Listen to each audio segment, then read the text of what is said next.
Hello, everyone, and welcome to the Game Corner. My name is Tony. I am your host. I appreciate you all stopping by. In today's episode of This Week in Gaming, we're going to talk about Pokemon and its current status, as well as Xbox and the shenanigans that they tried to pull over the weekend, but they did a redact at the end of the day. But still, want to talk about it with y'all. I appreciate you all stopping by. Let's jump into it.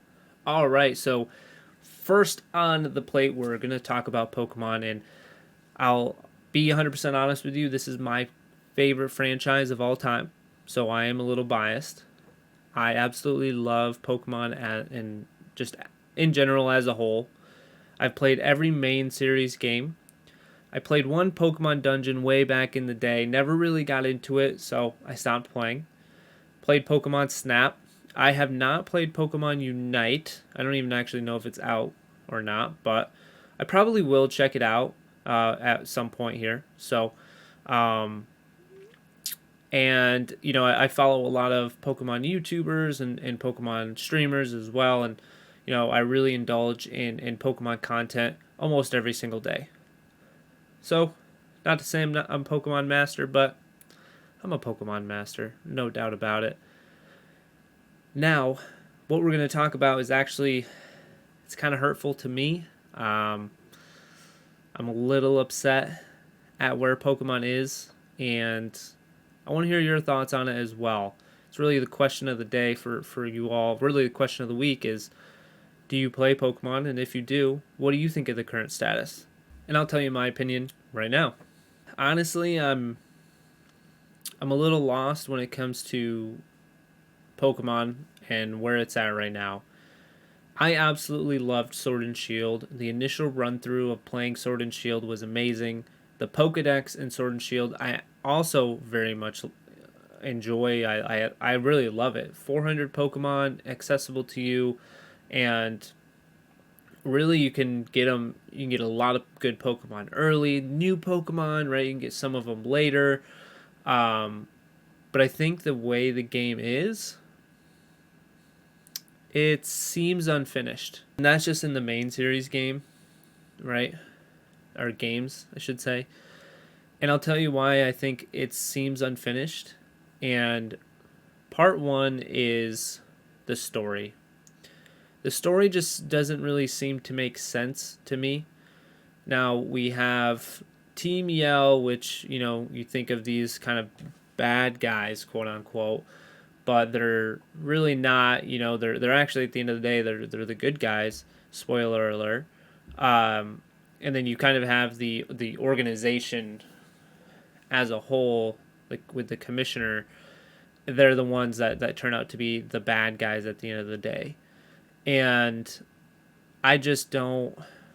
I don't know. I think the story has holes. I think it has gaps. There's just missing parts, and it just isn't a complete story. The post game, if you've played it, you know, you run around with and chasing some of the people from the I guess the story that you go through in the main game as Shieldbert and Sword something. They're kind of weird, goofy guys, but they're supposedly descendants of the king, and they're trying to destroy Galar because they don't like how it is, and yada yada yada. Doesn't matter. It does matter, but the way that story is told compared to the main story, it just seems like they kind of rushed the Sword and Shield storyline. And for me, I'm a huge Pokemon fan, and I love, rerunning through games, doing Nuzlocks, doing Soul Locks with my buddies, Nate and Dave. But at the end of the day, like, we can't replay the newest game. It's just the replay value of Sword and Shield is very low. It's not very good, which is so weird because it's got one of the best Pokedexes. And with the expansion passes of the Isle of Armor and the Crown Tundra, you have access to almost every single Pokemon there is. Now, it kind of blows my mind with how incomplete the game is compared to its previous generations. And I'll point out a few of the gaps, right? So the first gap that we really see in the in the main series is you never really you never really find out about the legends um, until the end of the game. Now that's very unique to Pokemon because generally, in other Pokemon games, the legends or the mythical Pokemon or the legendary Pokemon, whatever you want to call them, Zamacenta and Zacian, in this case, um, they're totally unknown to the world, right? Whereas in the original Pokemon games, like there's some people have some clue about the legendary birds, right? Zapdos, Moltres, Arcuno. The legendary dogs, Raikou, Entei, and Suicune, and all of the other legendaries, Ho-Oh, Lugia, Palkia, Dialga. The only one, and all the Tapu Kokos, all of those legendary. We could go through and name them all, but through Gen 1 through Gen 7, they all kind of know about the legendary Pokemon, right? And in the story, you kind of find out that the heroes that saved Galar from the darkest day forever ago are actually Pokemon and not people. And it's a very interesting story when you look at it. It's like, oh, that's actually really cool. You're the main character. You kind of become the hero of Galar alongside the legendary Pokemon, and you go through and you actually save Galar while also discovering Galar's true history and what actually happened on the darkest day. That is very cool. However, there's no like build up to it. There's absolutely none. You go through one of the first parts that come to mind is you you're on your way to the first gym. I can't remember for the life of me. I don't know why the name of the first gym leader there. Milo. Sorry, you're on your way to go battle Milo, and you stop, and the professor's granddaughter stops and points out one of the Galar mines. You actually never go to that Galar mine, but she points out what it is. You end up going to the first city with the gym, and I can't freaking remember the name of it. So I do apologize. I know it starts with a W, but for some reason it's lost on me.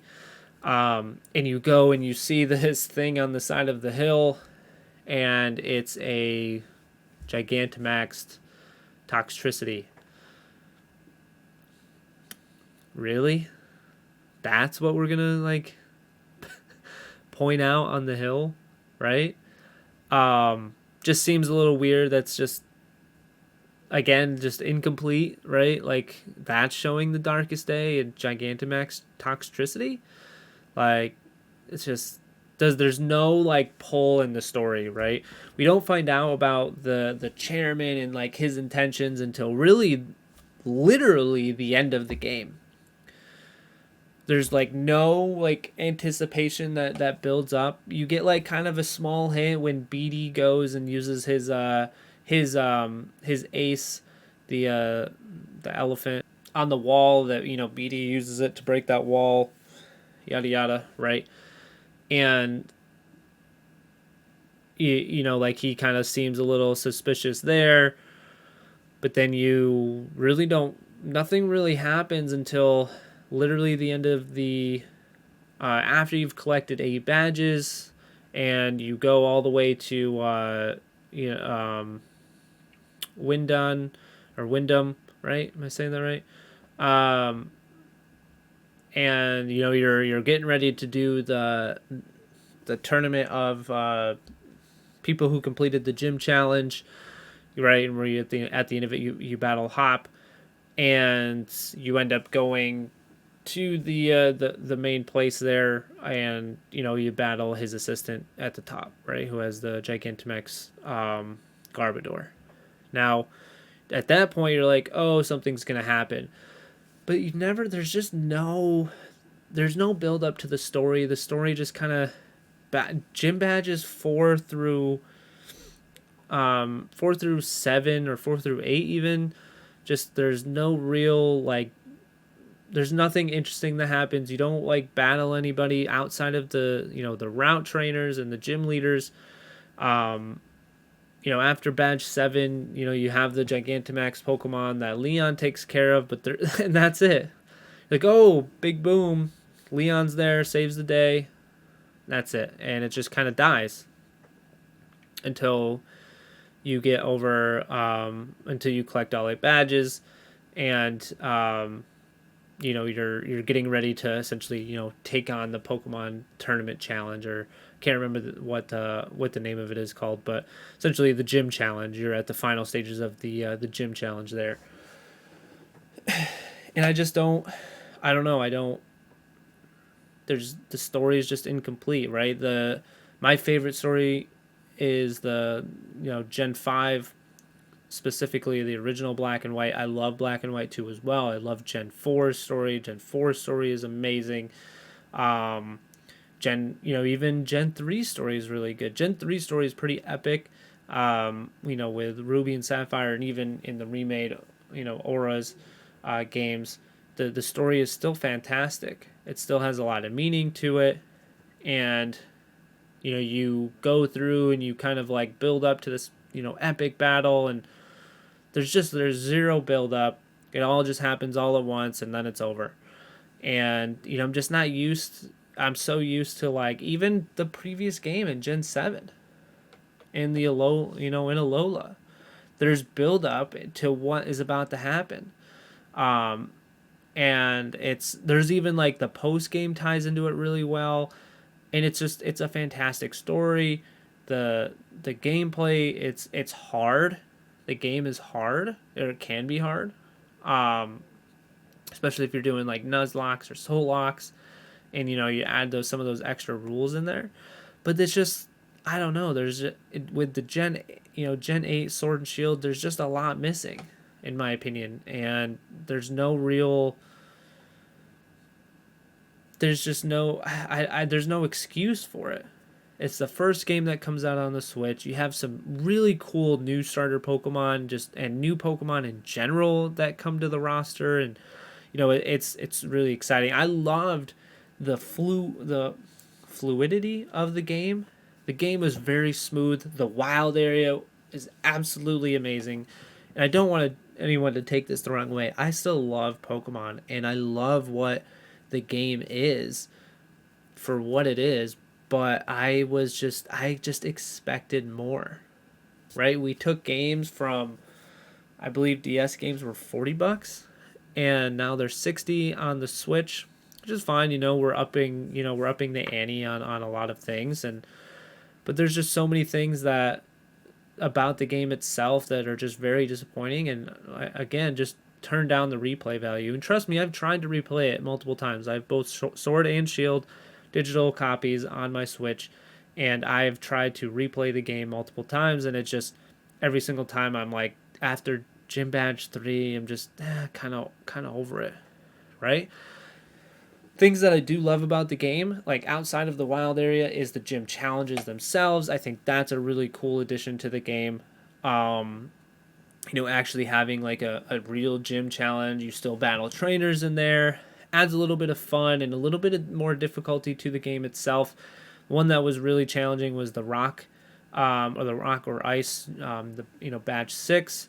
That one was pretty difficult. The gym badge 4, whether it's Bay or Alistair, they kind of have a really cool gym in there. The water gym, Nessa gym 2. I thought her gym was really cool, and even the Milo's gym as well. His is pretty interesting too. They could have made some of the other ones a little bit less weird, or kind of little kitty, but it is what it is. I still love the fact that they're gym challenges. You kind of like meet the gym trainer like in a stadium. That's really cool. I love the tournament style, where we're bringing in the different gym challengers. We're bringing in obviously different gym leaders, and you kind of make your way to Leon. I think that is like a really cool. That is one of my favorite additions to the game. It just broke out of the Elite Four that we're so used to, and said, "Hey, we're gonna do it pretty much like the way the original Gen 1 Pokemon anime goes with Ash and Pikachu and all those guys. When he gets to the Pokemon League, that's what he does. He pretty much goes through a tournament. Now his tournament's a little bit bigger, but whatever. Um, but I still think that is really cool of them to do. It really just it spiced up the game a lot for me, so I thought that was pretty cool. Now, one of the other things that I really wish the game is just more difficult or had a hard mode. I don't know why they had hard mode in Black and White 2. I think Black 2 was the game that had hard mode. After you beat it, you could kind of restart it and play a hard mode where essentially the gym leaders and the trainers had better I guess AI attached, so they had actually a strat going into each battle. Their Pokemon had held items. They were a little bit more EV trained than the typical gym leaders that you would battle just running through the game basic, and it was actually difficult. So I thought that was really cool. But after Gen 5 Black and White 2, they stopped doing that with all Pokemon games.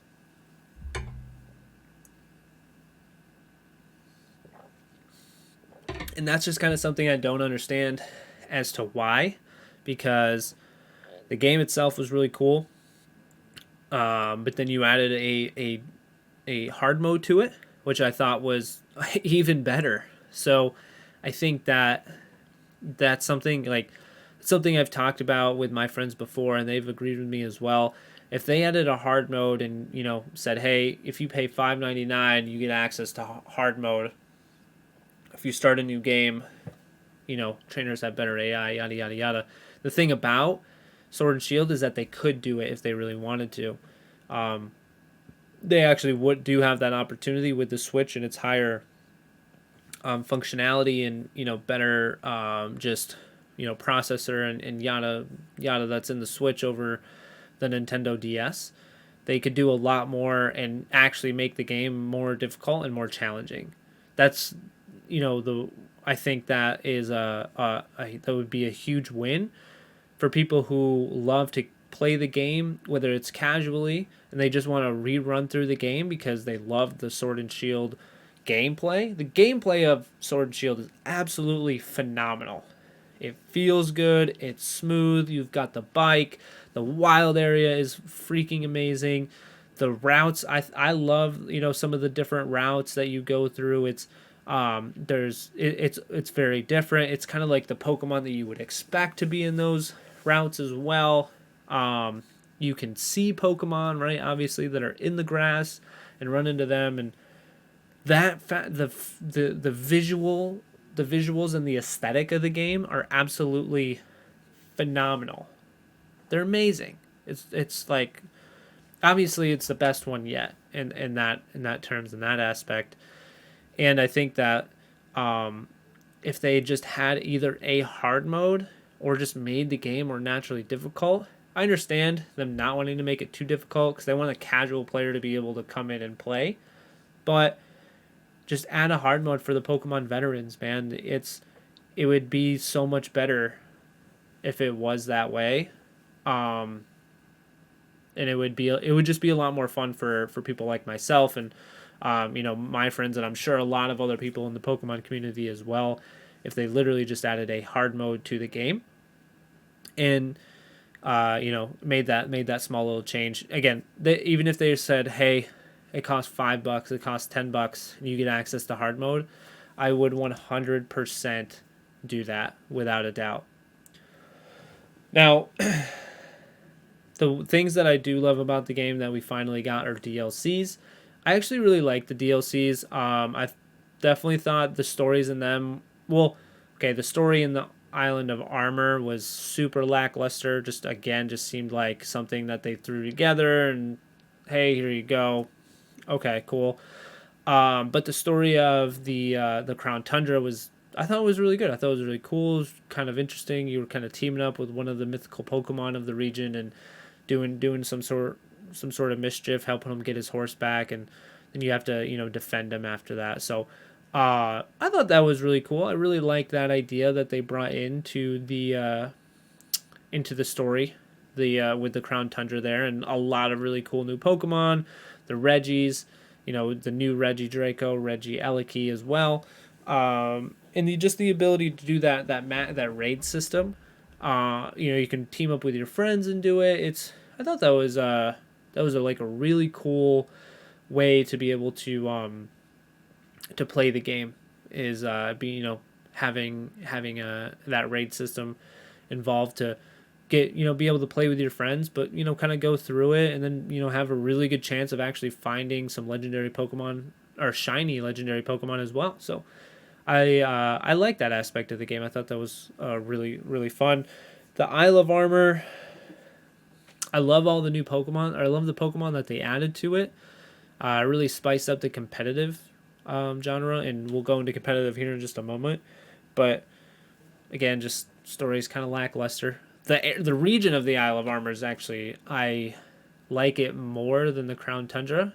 Um, you know, I think that the Isle of Armor is actually, the region itself with the Pokemon I thought was better, but the story of the Crown Tundra is far above and beyond what the Isle of Armor gave us. Isle of Armor gave us like less than 2 hours of new gameplay,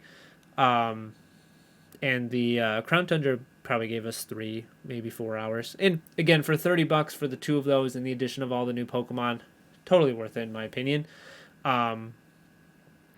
Now the competitive scene is not the one thing, but the best thing about these new games, or I'm sorry, just Sword and Shield, is the competitive format. The VGC, doubles is absolutely phenomenal. It's amazing how well they've put that together, and just the how many Pokemon, how many different combinations there are, and I thought that was really cool how the competitive scene of Pokemon has come together in the in Sword and Shield. You have so many new players being able to compete, just because you have the Wi-Com system, and being able to, as long as you have Wi-Fi, you can actually participate in a lot of these battles and rank up to that Master Ball level. So even myself, I never really played competitive Pokemon before, but I definitely got into it here, and the ability to find items that you need, and or just being able to purchase them with battle points is something that this game does extremely well. So I think outside of the main series or main storyline, the game is above and beyond what we expected from a competitive standpoint. The aesthetic of it is above and beyond anything that I expected, to be 100% honest with you, and the all the new Pokemon that they brought in, I love the new Pokemon, love the new starters. I think they're really cool. Some of them could be a little bit better designed, but their ability and their some of the moves that they learn, or can learn I should say, just really changes the way that changes the way that the game is played. So another phenomenal job from the Pokemon Company on that. Just again, making the story a little bit more, or making the game a little bit more harder, and making the story just a little bit longer, make it make sense, right? The fact that you can literally speed through Pokemon Sword and Shield in less than 20 hours, it's a little embarrassing. When you look at most of the other main series games, it can take anywhere from 30 to 50 hours, depending on how many Pokemon you lose, if you're doing a Nuzlocke, and a few other factors that can go into that. But you can literally get through Sword and Shield in less than 20 hours, and if I can get through it in less than a day, it's not that hard, and the story's just not that good. So I feel like they could do better there. Now, again, I love Pokemon. I'll continue to play. I'm really excited for this year of Pokemon, as we're getting Pokemon Snap and well, a new main series game. Hopefully, Diamond Pearl remakes. We'll see. Um, I don't know what else they would do. If they did Gen 9, I'd be a little surprised. But if they did Diamond Pearl remakes, I'd expect that to be on par with what they would do. I can't really see them doing any other game because they did Let's Go, so I don't think they would remake Gen 1. And the only other game that I think they could do is Let's Go Johto, or the second iteration of Let's Go. And I really hope that's not the case. Not that I wouldn't mind it, but I just really hope that's not the case. We'll just leave it at that. But again, question of the day is, what's your thoughts on the current status of Pokemon, and what do you think is going to happen next with everything that's going on? Do you think we get Diamond and Pearl remakes? Do you think we get Let's Go Johto? Do you think we get something completely different, or do you think we get a Gen 9 game coming through? Love to hear your thoughts on that. So leave them down in the comments below, okay? Now, let's talk about Xbox and Microsoft, okay? Now, I have been an Xbox player, been an Xbox fan for a long time. I have the Xbox Series X. I moved some stuff around, but they were sitting behind me before. So, actually, my Xbox is right over there right now. My Series X's, and actually my Xbox One too. But anyway, I'm an Xbox guy. I was an Xbox guy, and I probably will continue to be if I ever switch off of PC, which probably isn't going to happen, but you never know. Either way, Microsoft and Xbox announced this, I believe it was on Friday, that they were going to increase the cost of the Xbox Live, or Xbox Live Gold, which gives people the ability to communicate via party chat and also play online in any game that has that online service. Call of Duty, Destiny. I really just think of Call of Duty and Apex when it comes to that. But really, the big thing that you get is the party chat functionality. So people are in different games, you can still talk to them. Now, this did not go over well. Just to give you some perspective, Microsoft old 12-month subscription to Xbox Live Gold, which got you other features as well, but at the end of the day, you're really just playing online with your friends and chatting with them in a party. The old price was $60 for 12 months. They literally doubled it and said, hey, for 6 months, it is now $60. And fans of Xbox and Xbox players, they essentially rioted over this. They said, F you, and freaked out. The gaming community kind of exploded. We had all sorts of PlayStation trolls on Twitter, of course, and of course PC trolls as well. As you're never just going to escape those people, so it is what it is. Either way, it was pretty wild to see how many people kind of freaked out on Xbox about this. So much so that Xbox reversed that decision the next day.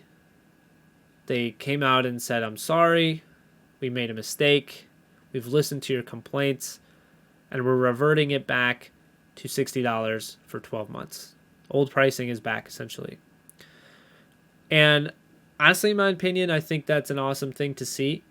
A company seeing that they made a mistake, probably needed to gain some more profit on people who purchased the Xbox Series X, because let's just be honest, they lost money.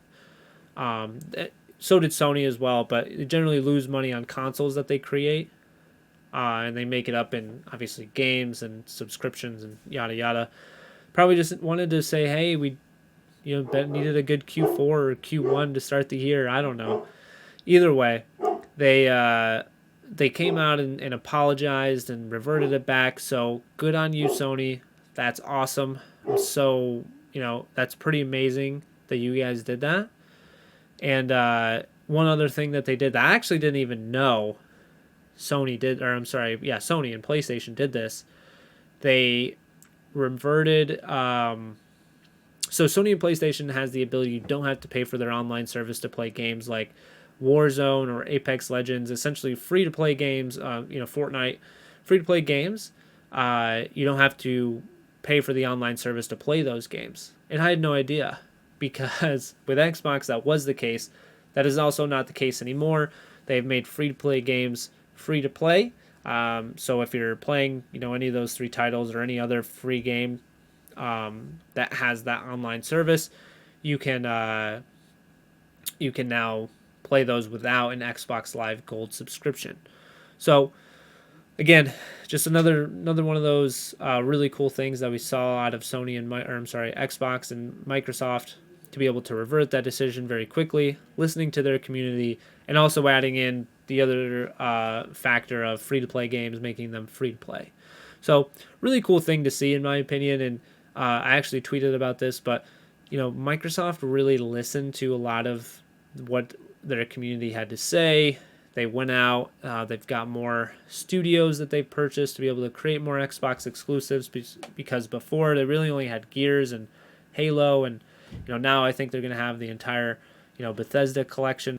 They're going to kind of make those more Xbox exclusive, and I think that's really cool to see. So good on Xbox and good on Microsoft to reverse that decision. And let me know what you guys think, if it affected you, or if you're still pissed at them for just doing it in general. So we'll see how this rolls over for them in the coming months. But at the end of the day, they did the right thing. They admitted their mistake and they fixed it. Now, that's it for this week's episode of the Game Corner. I appreciate you all for coming by and listening to me talk. Let me know what your thoughts and your comments are in the comment section down below. I look forward to seeing you guys here next week, as of course I'll be recording another episode for you. And until then, deuces.